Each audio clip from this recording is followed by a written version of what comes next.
First question is, how has healing impacted your relationship with others? How has healing impacted my relationship with others? It's improved it. I was a really closed off person. My circle was my circle, and I didn't care to expand it. I didn't care to have conversations with people. I didn't really care to open up about how I genuinely felt. For a long time, I was a kid who just kept everything to himself. I'd know what I felt, but I wouldn't say it because I was always fearful of how people would take how I felt about things.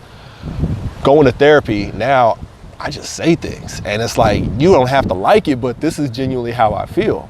It's made my current relationship stronger because I say things and I get it off my chest and it's not harbored, it's not being held in, it's not deep seated and just like in there for me just soaking up.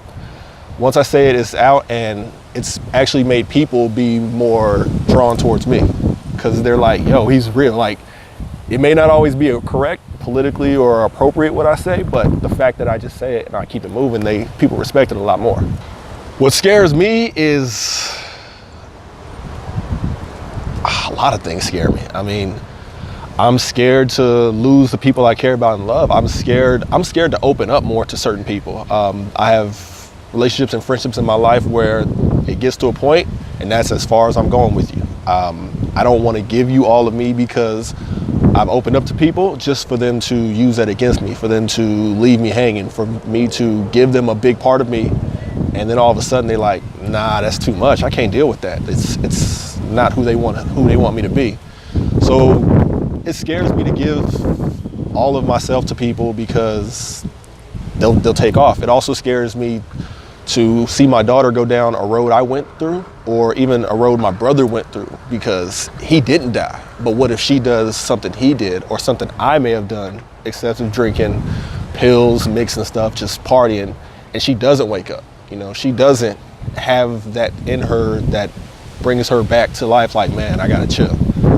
So definitely I want to make sure that she knows it's okay to always be able to speak, and I don't want her to find out one day that she felt how I felt but never did anything about it. My weakness is at times being completely honest with the people closest to me, and a lot of it has to do with not wanting to hurt them. I will omit certain things when I'll have conversations with friends and family members because I know if I go this route, it's going to open up a can of worms. And part of that weakness is also tied into that fear because I don't want them to see me in this light sometimes. So yeah, it's something I work on. It's something I try to deal with every day. Like, you just got to throw it out there and let the chips fall where they lay. But it's scary. To me, what it means to be a man is accountability. Accountability is a big one. For the longest time, and I had this conversation with my mom the other day, I wasn't always accountable. There was always a reason for everything. And the reason would be, it's never my fault. Accountability, it's for me, it's the thing that ties into everything. Because if you can be accountable for stuff, then as a man, there's not really much of anything you can do, whether it be at work or even if you're unemployed. Because I was unemployed for a long time and not being accountable for my reasons for being unemployed long term. You know, just not accepting that a lot of what's happened to me is on me.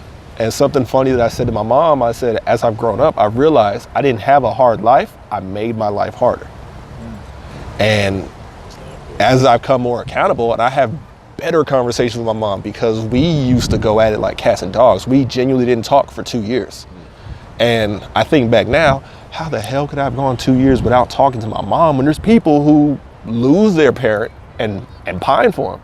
And me, I'm just like, nah, I'm good. I'm done with you. And again, self-inflicted wounds from not being accountable. What motivates me besides my daughter, because for the longest time, you know, I was just living life carelessly.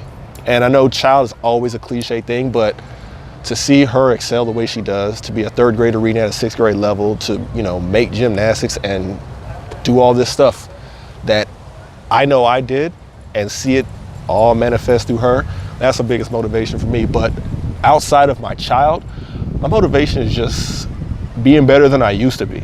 Because I used to be bad with money. people will tell you, Aaron will have 5 telephone numbers in a month and a half because he didn't give a shit about paying the bill.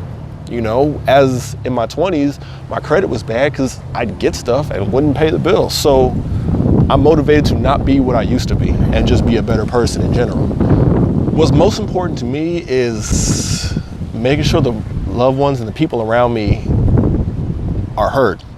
You know, my biggest thing is I want to be heard, but I also want my friends and family to be heard.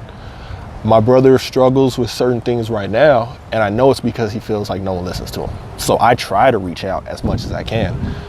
I have friends who may not be as far ahead in life as I may be, but why are you there? You can talk about it. It's okay. Like, I vaguely remember we were at a friend's wedding, and that friend was shaming another friend for turning 30 and still living at home. And at the time, I'm like, yeah, because I'm out. But I'm out because I have a child. My life ain't got to be his life. And I want him to be able to open up and talk about why, even if he doesn't explain why, talk about what his mindset is on his life. He doesn't have to give me any reasons, but feel like it's okay to talk. It's okay to be vulnerable with your boy. We've been down for so long. I got you if no one else does. Healing's made me more patient.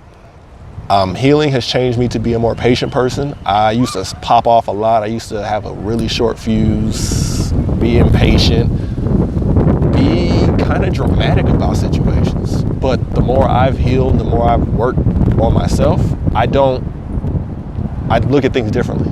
Therapy's got me not doing those things, not popping off, making a scene, getting loud, dramatic. So yeah, I just try to follow a lead that you set on social media. You know, I think what I saw from you and you're being vulnerable on a social media. No one's vulnerable on social media. Everyone's fake. But that made me feel like, yo, PJ, I can do this. I can do this because it's another black man who is open up about all parts of his life. Like, I don't have to know you as long as other people to know this is what BJ's about. This is what his background, his history, his life, where he's from. It's something that makes it feel like it's okay to me, and we need more, not even black men. Get it. He don't take no shit. Get it. Hey, just because he's bigger than you, get it. We need more men, and we need more black men to feel okay to be vulnerable, to open up, and to just be human. We're all human.